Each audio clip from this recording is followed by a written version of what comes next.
سمعتوا اخر الاخبار؟ زلزال اخر غادي يضرب بين 19 و 21 شتنبر بمعدل 7 على سلم ريختر. شنو 7؟ زلزال مدمر غيكون، الله يحفظ وصافي. البارح هذاك العالم الهولندي المعروف عالميا، داك العالم الفلكي اللي سميتو فرانكو خربيتس، شنو قال؟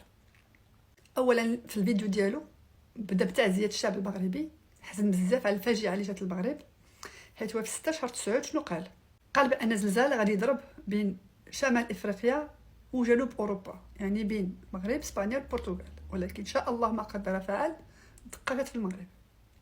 اللي جات من عند الله مرحبا بها، هي ما تجيش من عند كحل الراس. في اخر الفيديو ديالو شنو قال؟ قال بين 19 و 21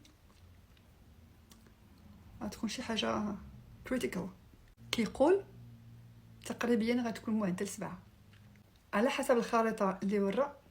اليابان، سمعوا مزيان، اليابان، نعاودها اليابان، نعاودها اليابان، ليلى عبد اللطيف ماشي كانت قالتها، ديك وجه البومه واخده فيها الذبابه، ديك الاكسترا تيرستر.